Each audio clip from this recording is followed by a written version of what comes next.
दोस्तों, ईरान जंग में अमेरिकी सेना को सीरिया से भी भागना पड़ा है और वहीं अमेरिका में मौजूद रक्षा सचिव के खिलाफ महाभियोग ला दिया गया है। इसके अलावा इजराइल को हथियार बेचने के खिलाफ भी अमेरिकी संसद में प्रस्ताव पेश हुआ। एक एक करके सारी खबरों पर बात करते हैं। सबसे पहले आप ये देखिए कि कैसे जो अमेरिका की सेना है वो सीरिया से निकलते हुए दिखाई दे रही है। सीरिया में 2014 से अमेरिकी सेना मौजूद थी, वो ISIS के खिलाफ लड़ रही थी, लेकिन इस बीच जब ईरान जंग होती है तो ईरान जंग में कहीं अमेरिकी सेना को सीरिया में मौजूद जो सैनिक हैं उनको नुकसान न पहुंचे, इस वजह से अमेरिकी सेना जल्दी जल्दी यहां से भागने लगती है और इस पूरे इलाके को अब खाली कर दिया गया है। यहां से अब अमेरिकी सेना पूरी तरह से हट चुकी है। 2014 से यहां पर मौजूद थी, लेकिन अब वो पूरी तरह से सीरिया के राष्ट्रपति के हवाले जो उनके समझौते हुए हैं उनके तहत इस पूरे इलाके को छोड़कर चली गई है। इसको लेकर जो खबरें हैं वो भी सामने आ रही हैं। लिखा हुआ है क्लैश रिपोर्ट के हवाले से, the US appears to have ended its military presence in Syria with the last convoy leaving the Kursk base in the northeast. Control of the area is now shifting to Syrian forces. This effectively ends the US ground presence that began in 2014. यानी कि 2014 में जब America की ground presence Syria में बढ़ी थी, तब से अब ये पूरी तरह से खत्म हो चुकी है और अब इनका जो आखिरी टैंकर था वो भी जा चुका है। आखिरी कॉन्वॉय था जो कि इस बेस पर मौजूद था वो भी यहाँ से निकल गया है, सीरिया से निकल गया है और इसके बाद इस पूरे एरिया का जो कंट्रोल है वो सीरिया की फोर्सेस को दे दिया गया है। यहाँ पर जो सीरियाई सरकार है अहमद अल शारा की, उनके हवाले ये सारी चीज़ें कर दी गई है और अमेरिका का कहना है कि अब बड़े पैमाने पर अपनी सेना रखने की उन्हें ज़रूरत नहीं है। लेकिन ये भी कहा जा रहा है कि ईरान इजराइल अमेरिका जंग के दौरान सीरिया में अमेरिकी बेस ईरान या फिर उसके समर्थित गुटों के हमलों के अंदर ना आ जाए, इस वजह से भी इन्हें जल्दी यहाँ से निकाला गया है और इन्हें तुरंत यहां से निकाल दिया गया है। मौजूदा वक्त में अमेरिका कह रहा है कि जरूरत पड़ी तो हवाई हमले या फिर दूसरे तरीके से मदद करेंगे, लेकिन अब वो यहां पर अपनी सेना को नहीं भेजेंगे। मिडिल ईस्ट में अमेरिकी सेना का क्या हाल हुआ है ये सबने देखा है। जो सीरिया है वो इराक के बगल में पड़ता है, इजराइल लेबनान के ऊपर पड़ता है सीरिया, और यहाँ पर इस पूरे इलाके में किस तरह से ईरान के हमले हुए हैं, अलग अलग जगहों पर जो अमेरिका के बेसिस थे वहां पर क्या तबाही ईरान ने मचाई है, ये सबने देखा और इसी वजह से अब मिडिल ईस्ट से धीरे धीरे अमेरिका का प्रेजेंस कम होने लगा है। सीरिया में अब उन्होंने साफ कहा है कि वो ग्राउंड प्रेजेंस नहीं बढ़ाएंगे, अब अपनी सेना को वो ग्राउंड पर नहीं उतारेंगे। ऐसे जरूरत पड़ेगी तो हमले वमले कर देंगे अगर ISIS ज्यादा आगे बढ़ेगा तो, लेकिन वैसे हम यहाँ पर नहीं उतरेंगे। और वहीं दूसरी तरफ अमेरिका में मौजूद जो पीट हेग्सेथ हैं, रक्षा सचिव हैं अमेरिकी सेना के, उनके खिलाफ महाभियोग लाने की तैयारी हो चुकी है। इसको लेकर क्या खबर सामने आई है ये भी आप देखिए कि कैसे उनके खिलाफ महाभियोग लाया जा रहा है। इसको लेकर जो लिखा हुआ है करंट रिपोर्ट के हवाले से बताया जा रहा है कि यास्मीन अंसारी के नेतृत्व में डेमोक्रेट्स ने अमेरिकी रक्षा सचिव पीट हेग्सेथ के खिलाफ 6 सूत्रीय महाभियोग प्रस्ताव पेश किया है। इन प्रस्तावों में उन पर निम्नलिखित आरोप लगाए गए हैं। पहला आरोप है कि ईरान के खिलाफ बिना अनुमति के युद्ध छेड़ा गया और अमेरिकी सैनिकों को खतरे में डाला गया। दूसरा आरोप है कि सशस्त्र संघर्ष से जुड़े कानूनों का उल्लंघन किया गया, जिसमें कथित तौर पर नागरिकों को निशाना बनाना भी शामिल है। तीसरा आरोप है संवेदनशील सैन्य जानकारियों को लापरवाही से संभाला गया। चौथा आरोप है कि कांग्रेस की निगरानी में बाधा डाली गई।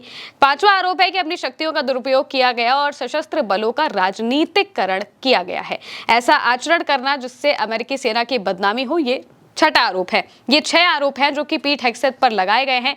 पीट हेग्सेथ अमेरिकी सेना के रक्षा सचिव हैं और इस पूरी जंग में उनका नाम सबसे ज्यादा सामने आया क्योंकि उनकी जो बयानबाजियां थी, उनके जो जवाब थे वो किसी सेना के रक्षा सचिव की तरह नहीं बल्कि किसी वॉर मॉन्गर की तरह थे। यानी कि कोई ऐसा व्यक्ति जो कि युद्ध चाहता है, जो कि लोगों को मरते देखना चाहता है, उस तरीके से इनके हमेशा जवाब दिखाई दिए थे। इस वजह से इन पर लगातार सवाल भी उठ रहे थे और ये वो जवाब इस वजह से दे रहे थे ताकि डोनाल्ड ट्रंप को खुश किया जा सके।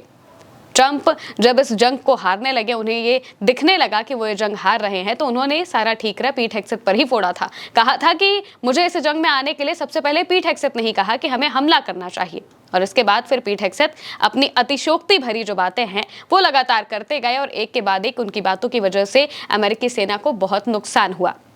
अमेरिकी सेना के न जाने कितने फाइटर जेट्स ईरान ने गिरा दिए, अनमैन्ड एरियल व्हीकल गिरा दिए, एयरक्राफ्ट गिरा दिए और इसके साथ ही साथ में अमेरिकी सैनिकों की भी जानें गई हैं। कई अमेरिकी सैनिकों की जाने गई हैं, जिस वजह से अमेरिका में इसके खिलाफ प्रोटेस्ट भी हुए, इस जंग को खत्म करने के लिए प्रोटेस्ट हुए और अब तो सीधा रक्षा सचिव के खिलाफ महाभियोग लाने की तैयारी भी हो चुके हैं, जिनमें उन पर 6 आरोप लगाए गए हैं। ये जो प्रस्ताव है ये यास्मीन अंसारी ला रही हैं, जो कि सेनेटर हैं अमेरिका की, और उनके साथ में जो डेमोक्रेट्स हैं वो सभी मिलकर रक्षा सचिव के खिलाफ वोटिंग करेंगे, उनके खिलाफ प्रस्ताव पर बात की जाएगी। हालांकि उन्हें हटाना तो मुश्किल है, लेकिन उनके खिलाफ इस तरीके से महाभियोग लाना ये ही अपने आप में बहुत बड़ी बात है कि कैसे एक रक्षा सचिव को हटाने के लिए जो मौजूदा वक्त में अमेरिका के लोग हैं वो एकजुट होते हुए दिखाई दे रहे हैं और संसद में उन पर बात होने लगी है। और सबसे बड़ी बात, उन पर ये जो आरोप लगे हैं ये कोई आम आरोप नहीं है, बल्कि बहुत बड़े बड़े आरोप हैं। आरोपों में बताया गया है कि कैसे इन लोगों ने नागरिकों पर हमला किया, मासूम नागरिकों पर हमला किया जिनका कोई मतलब नहीं था। जब स्कूल पर हमला हुआ, जब बच्चियां मारी गईं तो वो मासूम थी, वो कहीं भी किसी मिलिट्री बेस कैंप में मौजूद नहीं थी, लेकिन फिर भी उन पर हमला किया गया और यह हमला अमेरिका की वजह से ही हुआ, अमेरिका की तरफ से ही यह हमला किया गया। इस वजह से इस बात ने अमेरिका के लोगों को भी अंदर से झकझोर दिया और अब जो अमेरिका के रक्षा सचिव हैं उन पर ये आरोप लग रहे हैं कि उन्होंने ये जंग बहुत बुरी तरीके से लड़ी है और इसी वजह से मौजूदा वक्त में अमेरिका के जो रक्षा सचिव हैं उन पर ये आरोप लग रहे हैं कि उन्होंने ये जंग जानबूझकर छेड़ी है और बच्चों पर हमला किया है और इसके साथ साथ में इस जंग को बहुत बुरी तरीके से लड़ा है। इसमें अमेरिका की बदनामी हुई है, अमेरिकी सैनिकों की बदनामी हुई है और अमेरिकी सैनिकों की जान भी गई है। इस वजह से उन पर लगातार सवाल खड़े हो रहे हैं।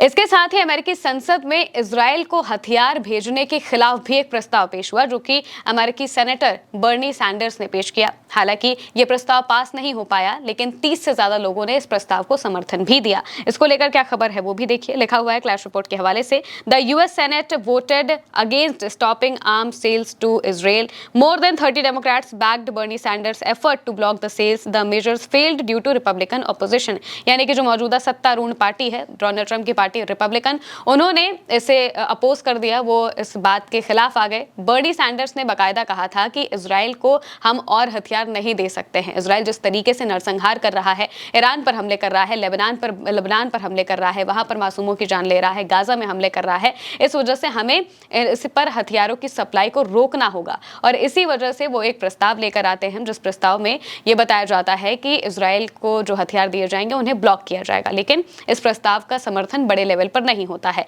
क्योंकि जो मौजूदा सत्तारूढ़ पार्टी है वो इस प्रस्ताव के खिलाफ में आ जाती है, वो वोट करते हैं इसके खिलाफ में। लेकिन इस प्रस्ताव के साथ में 30 से ज्यादा लोग होते हैं, 30 से ज्यादा सांसद होते हैं जो इसके समर्थन में वोट करते हुए दिखाई देते हैं। और अमेरिकी संसद में अब इजराइल का इतने बड़े तरीके से विरोध होना ये बता रहा है कि कैसे वर्ल्ड ऑर्डर चेंज होने वाला है। हमेशा से इजराइल और अमेरिका एक साथ रहे हैं। इजराइल और अमेरिका में चाहे जिसकी भी सत्ता रही हो, इजराइल के लिए वो हमेशा काम आए हैं। लेकिन अब जो अपोजिशन है वो खुले तौर पर इजराइल के खिलाफ उतरता हुआ दिखाई दे रहा है और साफ तौर से कह रहा है कि इजराइल को हथियार अब नहीं देने चाहिए। दूसरी तरफ रक्षा सचिव पर भी सवाल उठ रहे हैं और अब तो अमेरिका की सेना को सीरिया भी छोड़कर भागना पड़ा है, यानी कि अमेरिकी सेना हर तरफ से सवालों के घेरे में आती हुई दिखाई दे रही है। फिलहाल के लिए मेरे यानी महिमा के साथ इस खबर में इतना ही। आप देखते रहिए उल्टा चश्मा यूसी।